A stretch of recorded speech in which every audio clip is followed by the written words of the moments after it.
I was sitting on my cabin porch enjoying my morning coffee when I heard the rumble of heavy machinery coming from the direction of my lake access. When I walked down to investigate, I found an HOA crew with a bulldozer demolishing the wooden bridge that had connected my family's cabin to the lake for 43 years. The crew chief handed me a letter claiming the bridge was an unauthorized structure on community waterfront property and had to be removed immediately. That's when I realized I was dealing with people who had seriously underestimated exactly who they were messing with. Let me tell you how a simple property dispute turned into the most expensive lesson the Pine Lake Estates HOA ever learned about respecting property rights and researching land ownership before picking fights they couldn't win. My name is Marcus Thompson, and the Thompson family has owned Cabin 47 at Pine Lake since 1979, when my grandfather bought it as a retirement retreat. Back then, Pine Lake was a quiet fishing spot surrounded by small cabins owned by working-class families who just wanted a peaceful place to spend weekends and summers. The lake itself is about 200 acres, fed by natural springs and surrounded by old-growth pine trees that gave the area its name. Our cabin sits on 2 acres of lakefront property that includes about 150 feet of shoreline and water rights that date back to the original land grants. The wooden bridge that connected our cabin to the lake was built by my grandfather in 1980. It was a simple but sturdy structure that extended about 80 feet out into the water, giving us access for fishing, swimming, and launching our small boats. For 43 years, that bridge had been our gateway to everything we loved about lake life. All of that changed when Pine Lake Estates was developed. 5 years ago, a development company bought the land surrounding the lake and built Pine Lake Estates, a gated community of million-dollar homes designed to attract wealthy retirees and vacation home buyers. The marketing materials promised exclusive lakefront living and pristine natural beauty. What they didn't mention was that they were planning to claim ownership of lake access rights that belonged to the original cabin owners. The trouble started small. First, they installed a gate at the main entrance and started charging access fees for visitors. Then they posted signs claiming the entire shoreline was private community property. Most recently, they'd started demanding that original cabin owners pay HOA dues for lakefront maintenance and security. My family had refused to pay because we weren't part of their community and didn't need their services. We had our own lake access, our own boats, and our own perfectly maintained property. That's apparently when they decided to take more direct action. I woke up Tuesday morning to the sound of heavy diesel engines and the crash of splintering wood. By the time I got dressed and walked down to the lake, my grandfather's bridge was already half demolished. The bulldozer operator saw me coming and shut off his machine. A man in a hard hat and clipboard walked over with the confident stride of someone who thought he was completely in the right. "Mr. Thompson? I'm Dale Winters, HOA Enforcement Coordinator. I have a work order here for removal of unauthorized structures on community waterfront." He handed me an official-looking document that claimed my bridge was built on Pine Lake Estates common area property and constituted a violation of community standards and environmental regulations. "This bridge has been here for over 40 years. I said, trying to keep my voice calm despite the fury building in my chest. "It was built on my family's property with proper permits. Sir, according to our property survey, this bridge extends into community waters and violates our architectural guidelines. It has to be removed." I looked at what was left of my grandfather's bridge, twisted metal and broken boards floating in the water where 3 generations of my family had fished, swam, and made memories. "You just destroyed private property without my permission," I said. Winters smiled with the kind of confidence that comes from having expensive lawyers. "We have legal authority to remove violations on community property. If you have concerns, you can file a complaint with the Architectural Review Board." He handed me another piece of paper, a bill for $3,500 for structure removal and environmental cleanup services. That's when I realized these people weren't just wrong about the law. They were running a scam designed to force original property owners out of the lake area so Pine Lake Estates could claim exclusive access to the entire shoreline. I spent the rest of that Tuesday in the county courthouse, researching property records and water rights documentation. What I found was both infuriating and incredibly useful for what I was planning to do about it. First, the good news. My family's property ownership and water rights were rock solid. We owned the land under our bridge, the shoreline it connected to, and riparian rights that extended well into the lake. The permits for bridge construction were properly filed and had been renewed multiple times over the decades. Now for the interesting news. Pine Lake Estates didn't own nearly as much of the lake as they claimed. Their property included the developed land around the lake and some shoreline access, but large portions of the lakebed and underwater property belonged to the county or to original landowners like my family. Most importantly, I discovered that Pine Lake Estates had been making false claims about water rights and shoreline ownership in their marketing materials and legal documents. They were telling potential buyers that they owned exclusive lake access, when they actually only controlled a portion of the shoreline. But the really fascinating discovery came when I researched the specific area where Pine Lake Estates had built their community dock and swimming area. According to the original land surveys, that section of lakebed was county property that had never been sold to the development company. Pine Lake Estates had built their entire, exclusive lakefront amenity on land they didn't own. I called my lawyer, Rebecca Martinez, who specialized in property law and water rights cases. When I explained what had happened and showed her the documentation I'd found, she was quiet for a long moment. "Marcus," she finally said, "I think we need to expand our thinking beyond just replacing your bridge." Rebecca and I spent the next week developing a strategy that would not only restore my bridge but also expose Pine Lake Estates' fraudulent claims and protect other original property owners from similar attacks. The first step was filing a formal complaint with the county about the destruction of my bridge. The complaint included documentation proving that the bridge was built on my property with proper permits, and that Pine Lake Estates had no legal authority to remove it. The second step was more creative. Rebecca had discovered that the county had been looking for a way to provide public lake access that didn't go through the Pine Lake Estates development. The original cabin owners represented the largest group of independent lakefront property owners, and we had something the county needed: legitimate shoreline access that could be used for public boat launches and fishing areas. "What if we propose a partnership with the county?" Rebecca suggested. "You restore your bridge as part of a larger public access project, and the county helps us challenge Pine Lake Estates' false ownership claims." The idea was brilliant. Instead of just fighting to rebuild my bridge, we could create a public access point that would break Pine Lake Estates' monopoly on lake access and provide legal protection for all the original property owners. But I had an even better idea.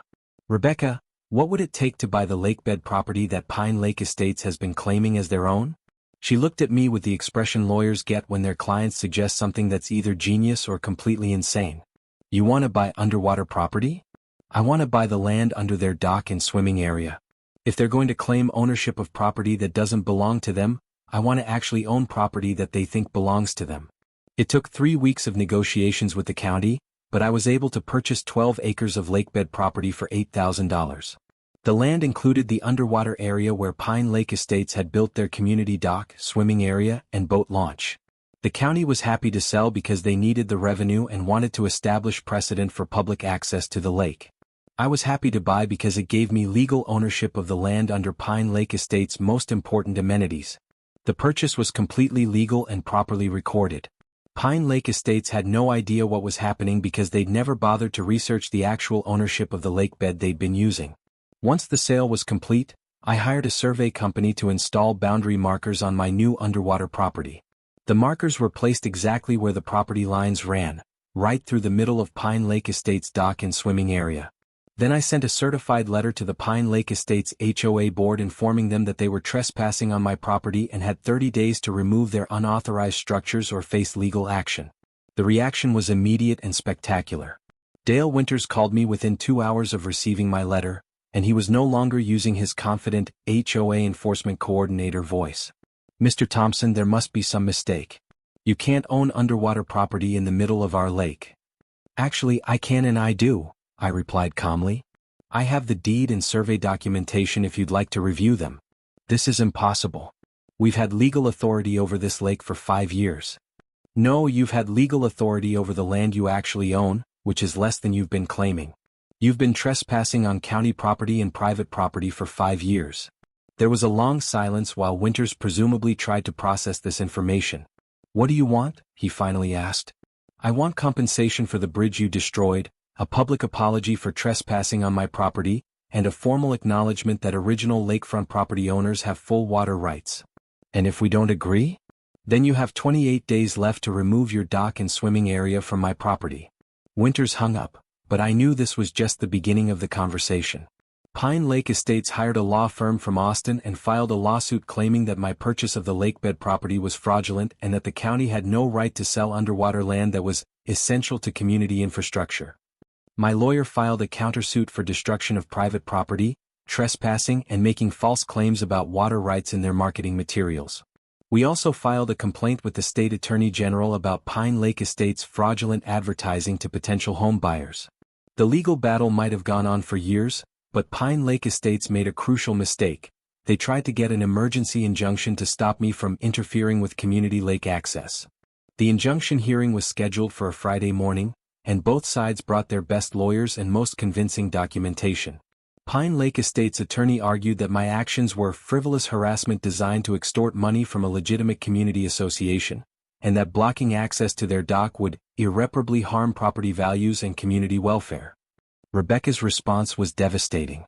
She presented the court with evidence that Pine Lake Estates had been making false ownership claims for 5 years, had destroyed private property without legal authority, and had built their amenities on land they didn't own.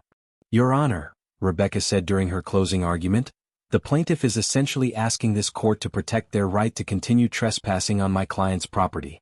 They destroyed his family's bridge and now want legal protection for their own unauthorized structures. The judge reviewed all the documentation, including the original land surveys, my property deeds, and Pine Lake Estates marketing materials that contain false claims about lake ownership. His ruling was swift and decisive. The court finds that Mr. Thompson is the legal owner of the disputed lakebed property and that Pine Lake Estates has been trespassing. The request for injunctive relief is denied. Furthermore, the judge ordered Pine Lake Estates to pay my legal costs and issued a preliminary ruling that they would need to either purchase easement rights from me or remove their structures from my property. After losing in court, Pine Lake Estates finally realized they were dealing with someone who had done his homework and couldn't be intimidated by legal threats. Their attorney called Rebecca the following Monday with a settlement offer. Pine Lake Estates would pay for rebuilding my bridge, acknowledge my water rights, and pay $25,000 in damages if I would grant them an easement to keep their dock and swimming area on my property. It was a reasonable offer, but I wasn't feeling particularly reasonable after watching them destroy my grandfather's bridge. Counteroffer, I told Rebecca. They pay $75,000 for the bridge destruction and property damage, they acknowledge the water rights of all original cabin owners, and they pay me $2,000 per month lease fee for the use of my underwater property. Marcus, that's aggressive. They were aggressive when they bulldozed my bridge. Now they get to pay fair market rate for the property they've been using illegally for 5 years. Rebecca presented my counteroffer, and Pine Lake Estates' response was predictably outraged. They accused me of extortion and threatened to appeal the court ruling. Let them appeal, I told Rebecca. In the meantime, I'm going to start construction on my new dock. While Pine Lake Estates lawyers filed appeals and tried to negotiate a better deal, I hired a construction company to build the most spectacular dock system Pine Lake had ever seen. Using my rights as the underwater property owner, I designed a multi-level dock complex that included a 200-foot main pier extending into the deep water, a covered boathouse with slips for 6 boats, a swimming platform with diving boards, a fishing pier with cleaning stations, a floating restaurant platform, pending permits. The construction was completely legal since I owned the property, and it was positioned to provide maximum inconvenience to Pine Lake Estates' trespassing amenities. My new dock system effectively surrounded their existing dock, making it impossible for their residents to use their boat launch without crossing my property. The visual impact was immediate and devastating to Pine Lake Estates' exclusive lakefront marketing claims. Instead of having a pristine private lake, their residents now had to look at a much larger, more impressive dock system owned by someone who wasn't part of their community. Property showings became awkward when potential buyers asked about the large dock complex that dominated the view from their exclusive lakefront homes. Oh, that belongs to one of the original cabin owners, sales agents had to explain. He owns the underwater property. You can imagine how well that went over with people who were paying million-dollar prices for exclusive lake access. 3 months after construction began on my dock complex, Pine Lake Estates property values had dropped by an average of 15%. And they were facing a revolt from residents who felt they'd been misled about the exclusivity of their lake access. The HOA board fired Dale Winters and hired a new management company that actually understood property law. Their new attorney called Rebecca with a much more realistic settlement offer. Pine Lake Estates agreed to pay $100,000 for bridge destruction and property damages, acknowledge water rights for all original cabin owners, pay a $50,000 lump sum for 5 years of unauthorized use of my property, Pay me $1,500 per month for continued use of the lake bed under their dock. Issue a public apology and correction of their false marketing claims. In exchange, I agreed to grant them a long-term easement for their existing dock and swimming area, and to modify my dock design to be less visually intrusive from their side of the lake. It was a fair deal that gave me compensation for their destructive behavior while allowing them to keep their amenities and restore some property values. But the best part of the settlement was the acknowledgement of water rights for all original cabin owners. Pine Lake Estates had to send letters to every original property owner acknowledging their lake access rights and promising not to interfere with their use of the lake. The reconstruction of my family's bridge was completed 6 months after Pine Lake Estates destroyed the original. The new bridge was stronger, longer, and more beautiful than anything my grandfather could have imagined. Built with modern materials and engineering, the new bridge extended 120 feet into the lake and included features that the original never had. LED lighting for night fishing. A covered pavilion halfway out. Built-in seating and fish cleaning stations. Electrical outlets for equipment. A small tackle and bait shop, licensed for commercial use. The tackle shop was my favorite addition because it generated revenue from Pine Lake Estates residents who wanted to buy fishing supplies without driving to town. Their exclusive community had to shop at a business owned by the guy they tried to push around. The irony was delicious. The legal battle and settlement had an unexpected side effect. It turned me from a weekend cabin owner into a small business owner with multiple revenue streams. The monthly lease payments from Pine Lake Estates provided steady income, and the tackle shop was surprisingly profitable. But the real opportunity came from other original cabin owners who wanted help protecting their property rights. I started consulting with other lakefront property owners who were dealing with similar HOA overreach and false ownership claims. My experience fighting Pine Lake Estates made me an expert in water rights law and property boundary disputes. Within a year, I was helping cabin owners across 3 states fight various schemes designed to force them out of valuable lakefront property. The consulting business was profitable enough to let me retire early from my corporate job and spend more time at the lake. The settlement money from Pine Lake Estates allowed me to purchase 2 additional lakefront lots when they came up for sale.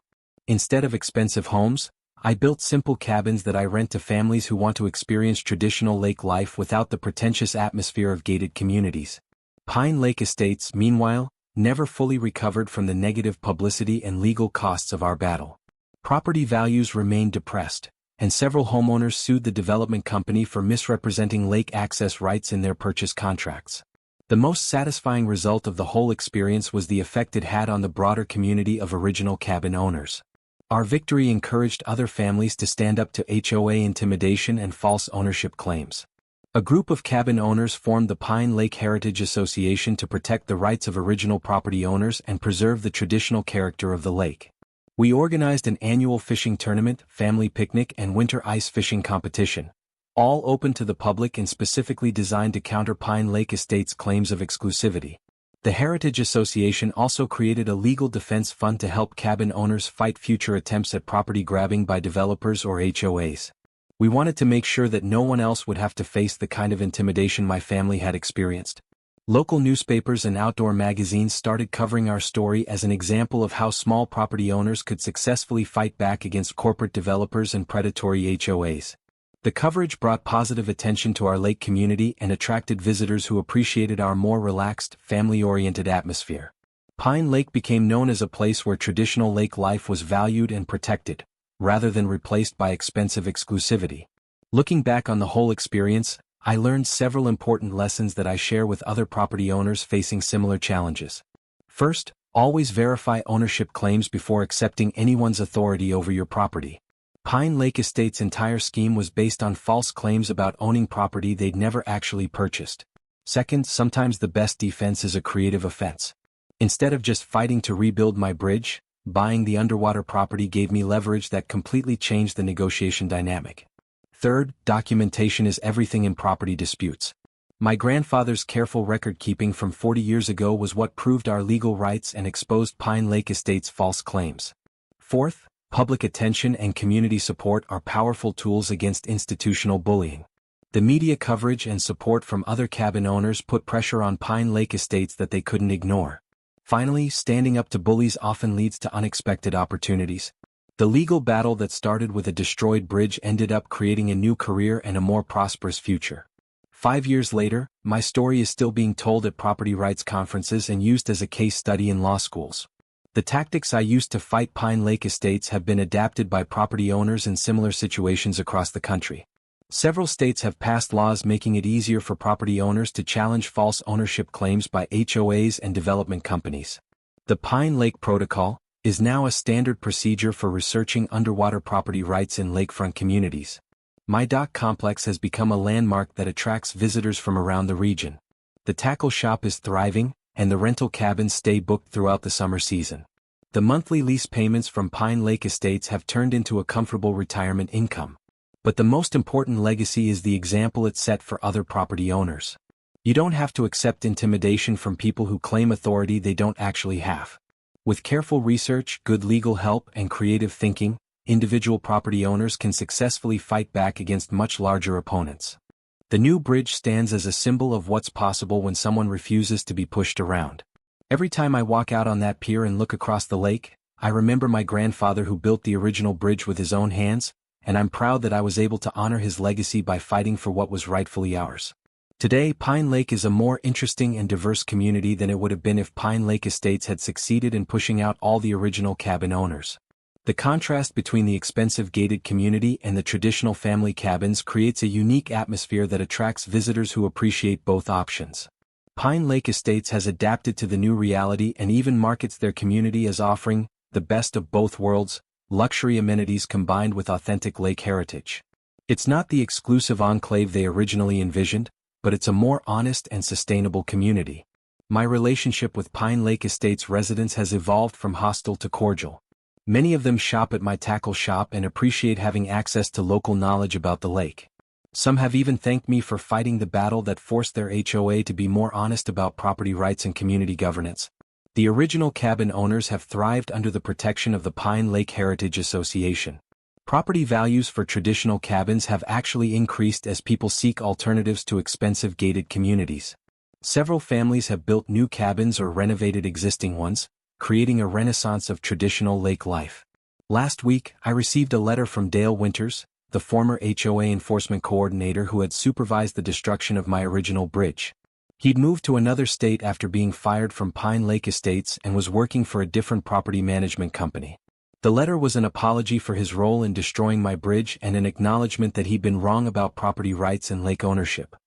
He also included information about a similar scheme his new company was being asked to implement against lakefront property owners in his current location. "I wanted to warn you," he wrote, "because I know you've been helping other property owners fight these kinds of scams.